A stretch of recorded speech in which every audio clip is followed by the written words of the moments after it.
Welcome back to VW Family Farm. I wanted to take just a few minutes and share something important with you that could save you a ton of money and heartache on your farm. With all the busyness on the farm in the spring, a lot of people that raise cattle don't see the warning signs of a huge problem that is looming. And in our case, a lot of times people that are raising cattle are also raising other things. So there's busyness and critical things that happen with every animal on a farm in the spring. So I want to give you some surefire tips to keep an eye on your cattle with the busyness of everything else that's going on with all the other animals, so you don't lose a calf. It's one thing to lose an animal that doesn't cost very much, although that still hurts my heart. And let's be honest, I don't even want to lose an animal that costs $20 or $100, much less a calf this day and time that could be worth $1,000, $1,500, something like that. So I want to give you some tips to spot problems early, because we've had some pretty significant events in the last week happen here on our farm, and I want to tell you about them. So let's go.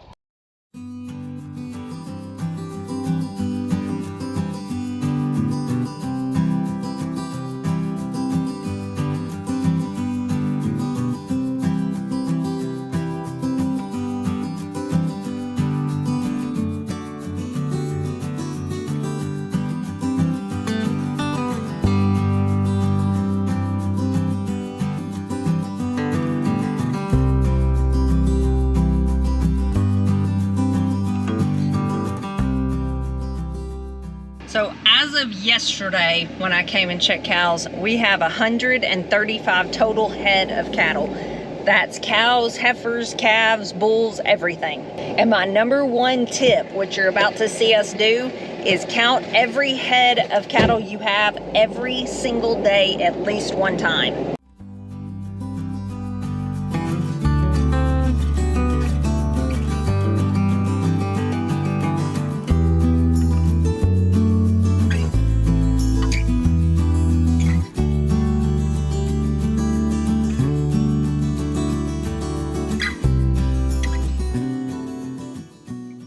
So after you count and make sure you have the right number, if you don't, that's when your first clue comes in. You have to make sure you find them. This is our main herd of mama cows, and there's heifers in here. Some of them are first-time heifers, meaning this is their first time to ever have a calf. And even sometimes if they have the calf successfully, they don't necessarily act like a great mom the first time. A lot of them do, but some of them, you have to help them. You have to make sure that their calf has not been left in a dangerous situation or whatever the case may be. They will lay them down and come back to them, but sometimes, especially first-time heifers, but even cows sometimes too, will wander a bit too far, especially what happened in our case this week. So you can see, I don't know if you can tell how steep it is down to that creek. That's where this herd of cows drinks. That's a flowing creek. It's a really nice water source, and so that's where they drink. This is the very, very edge of their pen, and their pen is acres upon acres back the other way that we divide into sections. But for the most part, this is where they drink. Well, we were missing a day-old calf. And let me give you a little perspective. I got the truck here behind me. We have drove probably halfway down this hill already, and then it's really steep all the way down there. So it was Emily and I, we looked and looked, and we finally found the calf all the way down there to the creek, tucked up in the woods, which seems like a pretty good place for the mom to leave it, but dogs could get to it. There's packs of dogs that run around. Coyotes could get to it. Just any number of things could happen. It was laying there in the sun. It was really, really hot that day, and it was really hot. And lo and behold, it was one of the biggest calves we've had yet. I would guess this thing probably weighed, I don't know, it felt like 60 or 70 pounds, because I can pick up a 50-pound sack of feed and hold it for a long time. We do that all day, every day, but I could barely hold this thing up. We wound up, Emily had a really great idea and tried to put it on her shoulders with its legs wrapped around here. She was holding on to it, but it got the idea to kick all of a sudden, kicked her in the face, made her bite her tongue. She wound up going down with it. It bit its tongue. So there we are. It and Emily are both bleeding out the mouth. I thought it was a pretty great idea, and I said, well, let me try carrying it on my shoulders. I wound up making it. Emily walked behind me to keep it from kicking me. We got it up the hill. we were wore out. And I'm going to insert some pictures here. We didn't have time to grab a camera and film. The reason we carried it instead of making it walk is because we have scared calves before and they will just take off like they're shot out of a cannon. We definitely didn't want that to happen this far from the mom. We put it in the back seat of the truck and drove it back to its mom. But had we have not been looking for that, it might have turned out fine, but it might not have too. So count your cows. Make sure you know that they're all there, especially all new calves are there. And if all the calves are there, but you're missing a cow, you got another problem.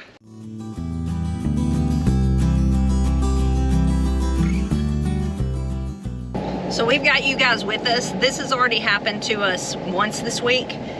We counted and counted and kept coming up one short. This time we're two short.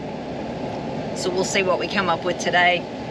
But there was one little corner of our land. A cow was off the hill, so we just couldn't see her, couldn't see her calf. She had just went off over there and had a calf. Everything was fine, but you could have a big problem if you have one missing and they're not fine and they're having a problem and you need to help them. So you need to make sure if your numbers don't come out right that you locate everybody. So here's one of the culprits. This one's missing. We need to make sure it's okay. It could just be laying here because it is one of the newest ones. But we need to make sure there's not something wrong with it. And looks like here comes the cows, so maybe its mama's coming.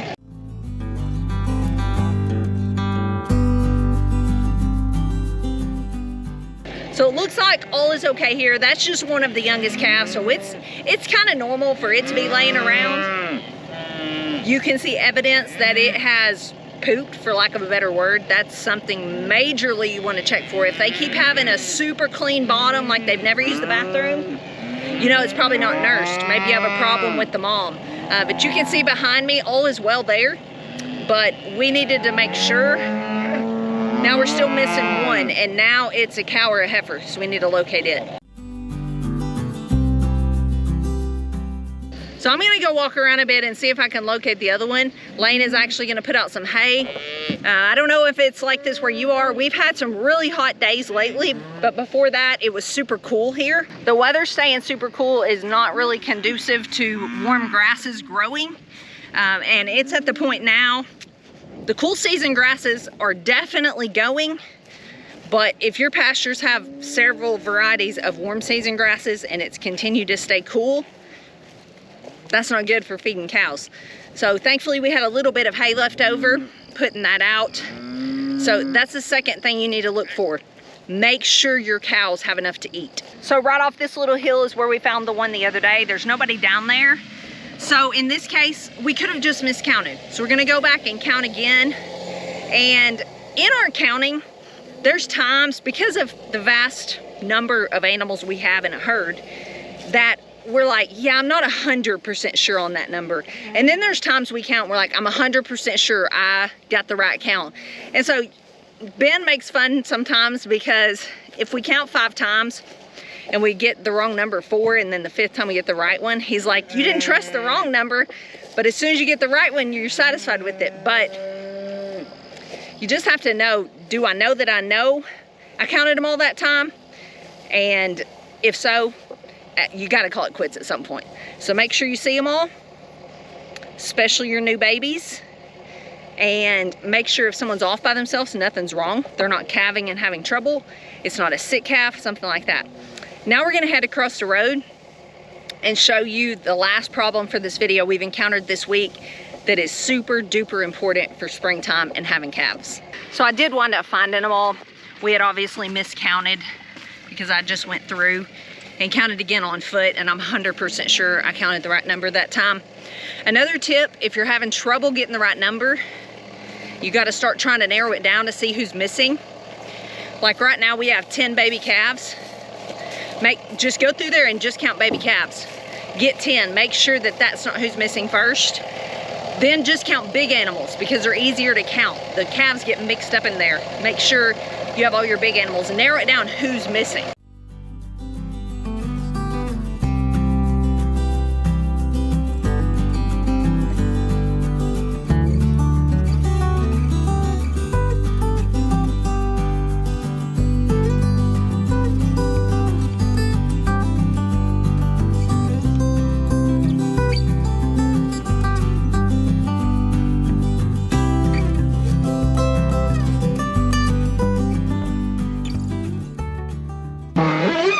So we are at our final pasture to check today.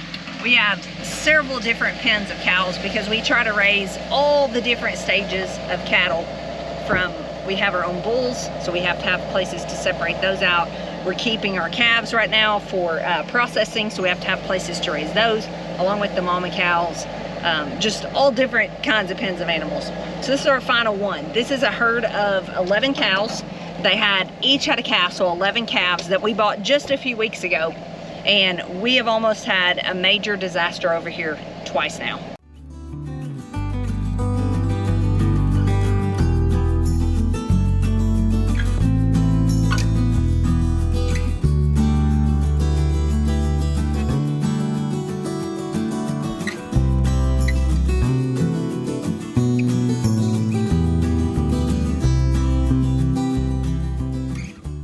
So we don't have a grain-based operation by any means, but when we bought this herd, they were kind of wild. They weren't used to people being around them every day, and we wanted to tame them down a bit. So they're getting, and not to mention, they were coming from a farm that the only reason they were being sold is because they were simply out of grass, out of land to graze them on. And you can see over here we have tons of grass. We needed something to eat this grass, so it was a perfect solution for us. And one of the things when they came here, they were a bit thin. So feeding them a bit of grain wasn't gonna hurt them. These are not ones that are going into our program, you know, to be grass-fed beef or anything like that. They've just arrived here. So I come over here every other day and feed them and look at them and look at the calves and make sure everyone's here and everyone's looking okay.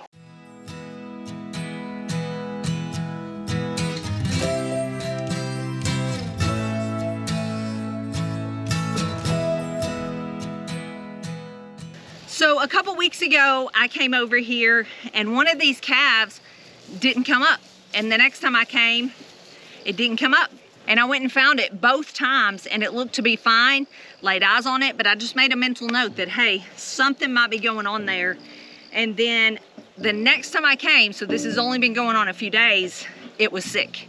And so I knew something was off. I could have done something right then, but we're not necessarily into preventative medicines here on our farm, especially antibiotics and things of that nature. Now, as you learn cattle and you learn what your operation is gonna be like, that might be the point that you would want to medicate. Because I did have that gut feeling that, hey, something weird's going on here. By the time it got sick, it was really sick. And I'm pretty sure it had pneumonia. It was breathing heavy and it had fever. And one of the things when calves develop pneumonia, obviously the pneumonia, that's hard on them, they can't breathe, but they stop eating and drinking, so they dehydrate.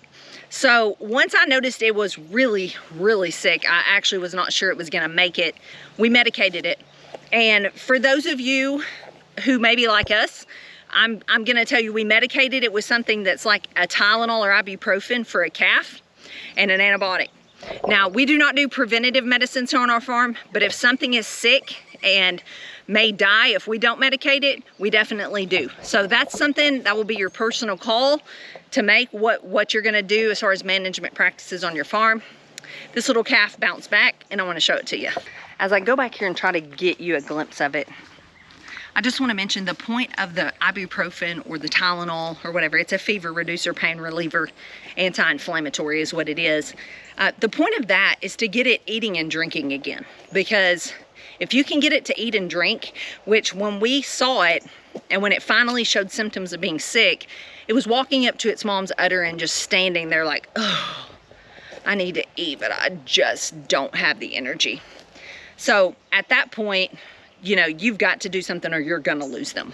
So you can see that pure white one right there. That's the one that was super sick. And it's doing fine now. Couple signs, it wasn't coming up. That's number one.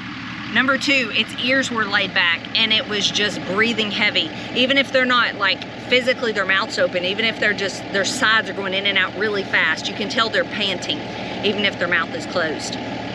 Not nursing, find its mom and see, is the mom full? If the mom's bag is full, it's probably not nursing either, and that they will die quickly on you. So what caused this? Why am I saying you know, you should watch for this in the spring. Couple things, the weather going up and down, hot, cold, wet, dry, all the things. That can definitely bring down a baby calf, especially if they're a bit stressed anyway. Secondly, we just bought these at a sale barn. So if they go through a stressful situation, that can set off what's called pastorella, shipping fever.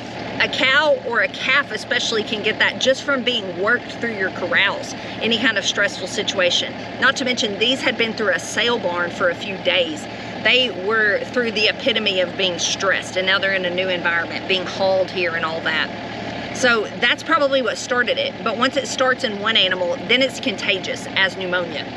So why am I telling you this? Why am I telling you it's contagious? Well, if you have one, you better start watching the rest of your herd, because a week and a half or so later, yesterday, we came over here and another one was not coming up. Went and found it, and it was, I had just been over here the day before or the day before that. I at least come every other day, sometimes every day. It was breathing so heavy, it set in so fast on this calf that its mouth was open, its tongue was hanging out. It was actually going, and it was in bad shape. So we were able to fortunately catch both of these in the field. The worse they feel, the easier you're gonna be able to catch them and medicate them. We caught it, medicated it, and I'm gonna show you it before we leave here. It looks to be doing better. I haven't got an up close look today, so let's go check it out. So there it is right there in the front. It's looking so much better. Its mouth is not hanging open. Its ears are up. It doesn't necessarily look like the happiest, healthiest calf out here, but it's so much better. The medicine actually worked. And like I said, the number one thing is to get them eating and drinking again. If you can do that, they stand a fighting chance. One last thing I want to address before we wrap this up, and that's just my overview of things to look for in your cattle in the spring, especially if you're calving in the spring, if your cows and heifers are calving, and that is the fact of using antibiotics. There is so much fear mongering that I see on YouTube and just online in general of people against antibiotics, and I get it. I really do. We don't use them preventatively here. We use them as sparingly as possible. For one, they're hard to get. Two, they're expensive. And three, it's just not something I want in my food supply. We try, if we have to medicate, to wait a long, long time before that's ever processed, if ever. But I do want to address that there's so much false information, and I just encourage you, educate yourselves, guys, not from YouTube, not from someone just putting out a video. Don't take my word for it, don't take someone else's word for it. I don't care how many subscribers they have. Just find out for yourselves, because most of these antibiotics that any farmer is using, not all of them, but most of them, they're very short acting. So just like you, if you get pneumonia and you take an antibiotic, it's not going to be in your system for the rest of your entire life. And that's the same with these animals. Most of these are going to be in their system a day, maybe 3. Maybe if you spend a really high amount on a bottle, maybe you might get a week's coverage. But most of the time they're very short acting. So just keep that in mind. If you have to medicate your animal to save its life, I just think, honestly, I think that's the humane thing to do, is to not let an animal suffer, even if it's for your food production down the line.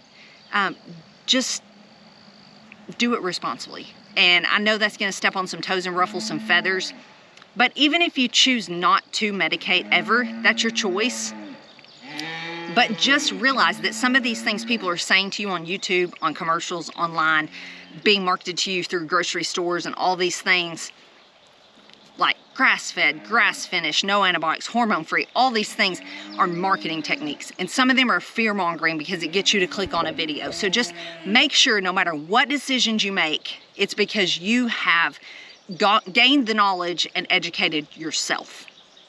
I'll see you guys later. Thanks for watching. I hope some of this helps you and saves some of your animals. God bless.